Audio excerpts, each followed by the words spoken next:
Daniel. Daniel chapter 1. Let's read a few verses together. Daniel chapter 1. It's a familiar story. You know it. Would you drop your eyes down to verse number 8?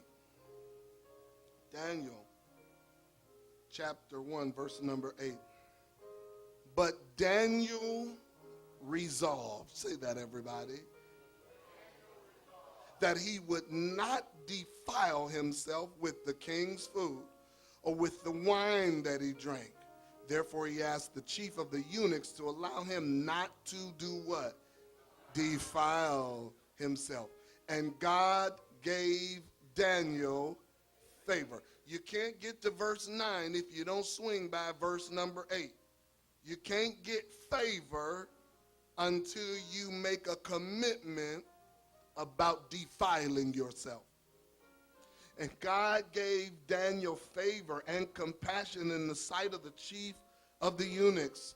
And the chief of the eunuchs said to Daniel, I fear my lord the king, who assigned your food and your drink.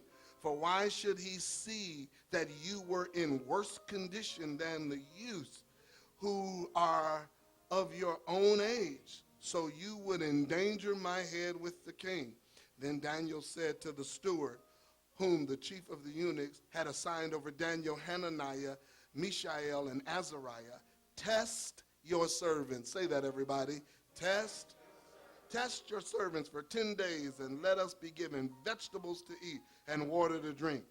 Then let our appearance and the appearance of the youths who eat the king's food be observed by you, and deal with your servants according to what you see. Drop your eyes then down to verse 20. And in every matter of wisdom and understanding about which the king inquired of them, he found them 10 times better than all the magicians and enchanters that were in all his kingdom. Amen. I decided that I needed to talk about something else. I wanted to talk about character and discipline as power, but today I want to chat about flip the switch, power actions. Just reach over and touch your neighbor and say, neighbor, flip the switch, power actions. Find another neighbor and say, oh neighbor, you got to flip the switch. Amen. You can be seated.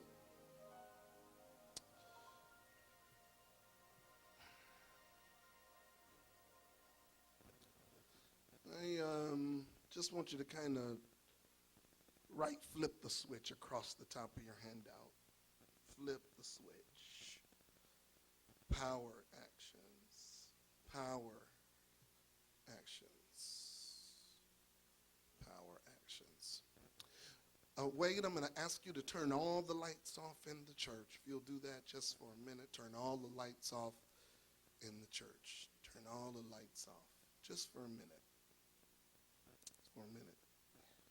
Now, you really don't need the light in order to see.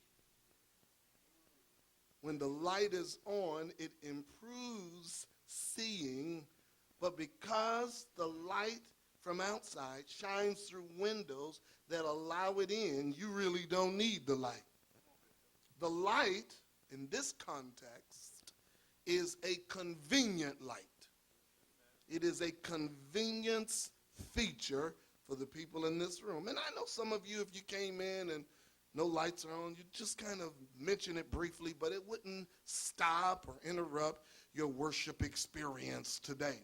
However, if it were dark outside, those lights being on would be the difference between safety and danger. When it's dark outside, these lights represent a sense of safety. We can see where we're going. We don't trip over one another. We can see who is present. We can watch people that are strange or unfamiliar to us when the lights are on in the dark. In a moment, you will see that the light of Daniel Hananiah, Mishael, and Azariah, their light shines brightly around dark people. Not dark as in color, but dark as in character. They are strange, they are unfamiliar, and their light shines brightly. Now watch this, and then I want to get right to the message. The only way the light in this room will go on is if I say back to Wade, Wade, turn the lights back on. It is at that moment that Wade will go back out and flip all the switches that he had flipped off. I wonder if that is the same thing God waits for us to determine for ourselves. When will I flip the switch? And I'd like to argue about it a few minutes today. You could be great if you're willing to flip the switch.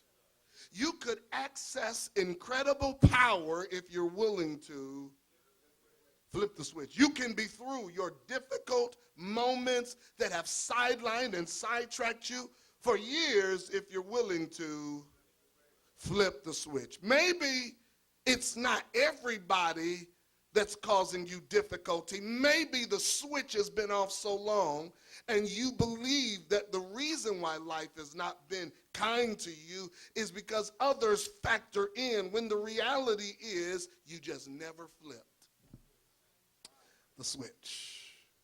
I'm going to ask Wade to flip the switch, but I'm going to ask you to reach over and grab your neighbor and say, neighbor, don't live another minute in darkness. You too must flip the switch. 4 evidences of power in chapter 1 of Daniel. 4 evidences that you could see. They are explicit. They are right here. When you reread the account of Daniel, his compadres, you will see 4 evidences of power. Here's the first one.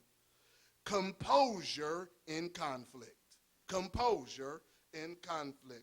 They kept control of themselves in conflict. Let me bring you up to speed.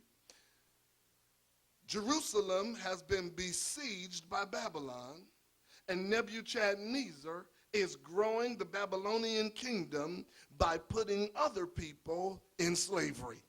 He has now captured God's people, and he has taken from that group the brightest and best minds and are teaching them the ways of the Babylonians so that the kingdom can continue to grow. So now he finds 4 incredible men: Daniel, Hananiah, Mishael, Azariah. He finds them, and when he finds them, watch what he does. He puts them instantly into their employ, right? What do you do when you don't have a choice to operate or not? It is between your life and your death. According to what we see in the text, they keep their composure in conflict. I want to suggest that maybe the greatest lesson that we can learn in the new year is that no matter what happens to you, don't lose your composure. Don't lose control over yourself no matter what happens. Just like a moment ago in our illustration of a switch was flipped. I want to suggest to you that the devil don't have control of the switch, you do. And whatever you allow or disallow will only happen by your own volition or your own choosing.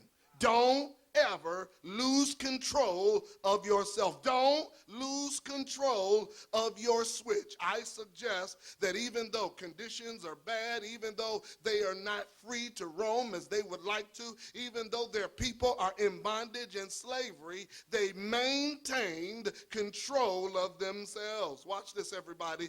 If you keep control, you are more likely to come to a place of solution than you could ever come to if you lose control. Lose control. I don't know. Maybe someone will testify that the loss of control has been the reason that some of us end up compounding our problem. Situation was already bad. We've decided to lose control or flip the wrong switch. And because we flipped the wrong switch, we end up taking matters that were already bad and made them worse.